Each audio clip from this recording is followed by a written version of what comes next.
Hey there folks, Kozzi here, drafting for Pick 1 Pack 1 in our post expansion environment, post Jack's Bounty. I haven't had a chance to run it yet. I'll probably record the series when I do run it. I know that it's not limited, but some people might be interested, so I might as well, you know, if I'm going to be on the computer messing around, I might as well record it. Unfortunately, I didn't take that advice of my own just before, where I decided to run a draft just for a bit of fun. You know, Saturday morning, things are quiet, might as well enjoy myself. And the draft deck that we got into was sweet. Like, Combrei colors were so open that a finest hour came to me third last pick of a pack. Like, ludicrously open. As you can see, we got 4 whole finest hours in this deck. And after seeing that, I'm like, alright, I can't just keep this one to myself. I probably want to show this to people. Especially because I haven't had much luck with Combrei. And this could be the deck that changes my fortune, and the reality is my largest challenge here is to work out what to cut. This deck's sweet. We got Eldest Feathers for evasion, a playset, yeah, 4 finest hours, a little bit of dross over here.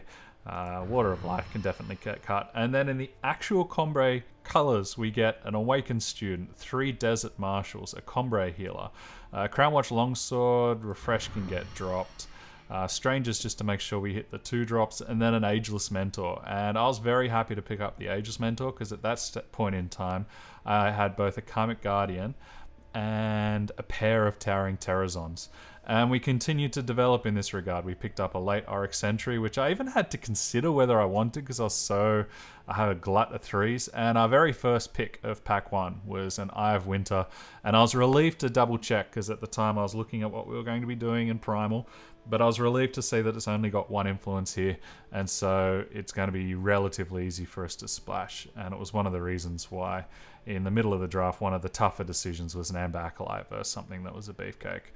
And at the top end, we were blessed with a Monument, a Lumen Shepherd, a Ceremonial Mask, a pair of Towering Terrazons, a Striking Snake Formation was my pick 1 from Pack 3, so it wasn't as though that passed through, and then a bunch of solid 4 drops to hopefully take advantage of the Ageless Mentor.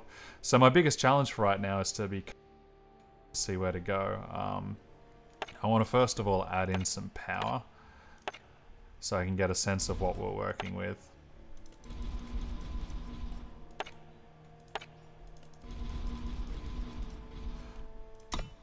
And as you can see, we don't have much of a curve at the moment. We've basically got a cliff from 1, 2, 3 and then suddenly dropping down to 4.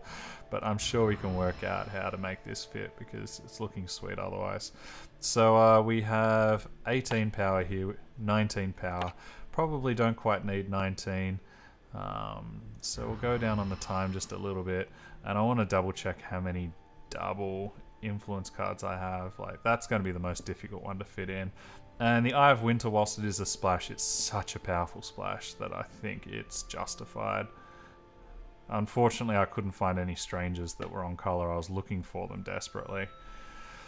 So this is in. We need to cut down 11 cards. So we need to get out the shears and go pretty hard. It's worth noting we have 22 units and then 16 non-unit cards. So I think primarily we're going to be wanting to cut down on our non-unit cards. And keep up our units as high as possible so that we can benefit from all of our unit synergies. I think we don't need a pair of Elder's Feather.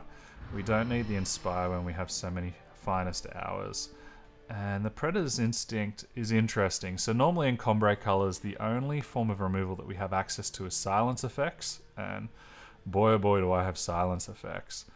And I've also been fortunate in getting the Eye of Winter to splash. And Predator's Instinct, I don't normally love it. It's a card that I'm dubious on, and the reason why is because you need a creature that's fat in order for it to work, and so it's not good early removal, it's only really good late. It can be a dead card, and I think given that my overquality is so high, I might cut it. Ordinarily, I'd be interested because we have some very fat creatures, but you can't have everything.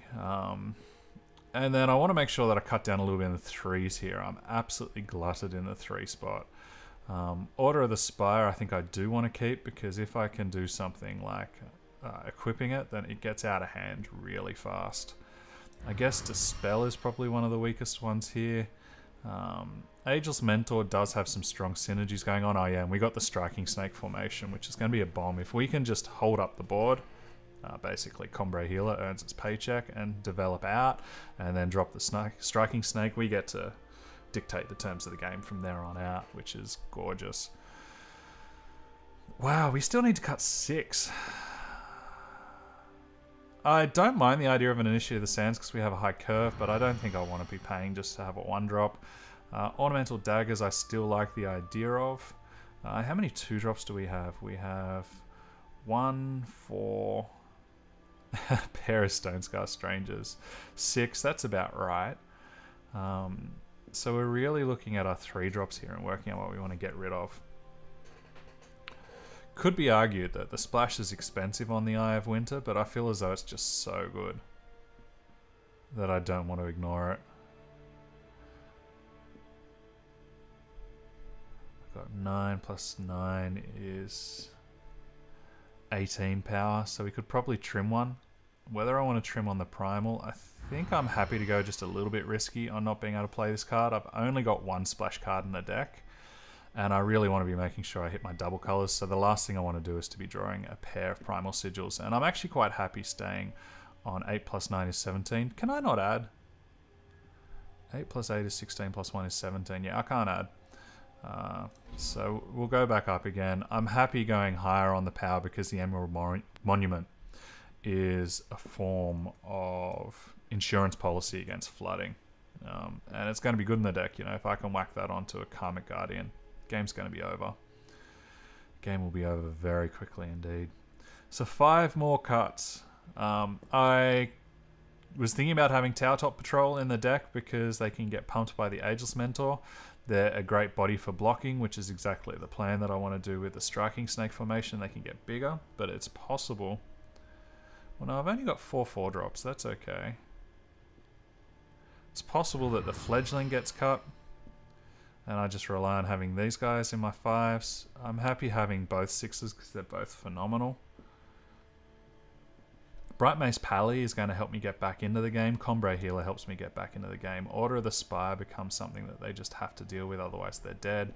Amber Acolyte allows me to get up to my more expensive stuff and thin, and Ageless Mentor gives me benefits. An Auric Sentry is a bona fide bomb. Or not a bona fide bomb, I exaggerate, but it does everything I want to do in this deck. Elder's Feather is evasion on any of my big fatties. Like if I put it on the Bright Mace Pally, they're going to be in trouble. And I'm not cutting down, so I think we can get rid of the daggers.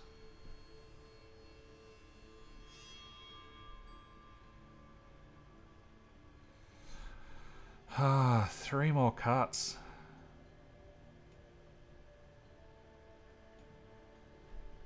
Eye of Winter is just so good. It could be worse in this deck because I have a high curve, and so I'm going to be constantly trying to use all of my power on more expensive guys.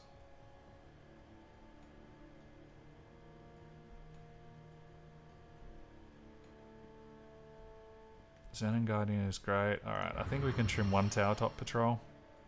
They're definitely the lowest quality creature overall in this deck. Order of the Spire is a high risk, high reward. But I don't feel as though it's that huge. If you cast Order of the Spire, Crown Watch Longsword on 6, play your Sigil, and all of a sudden it becomes a 3-cost 6/6 or something, that's ludicrous. If I'm able to cast him on 3 and drop Sigils for the next 2 turns, he's a 4/4.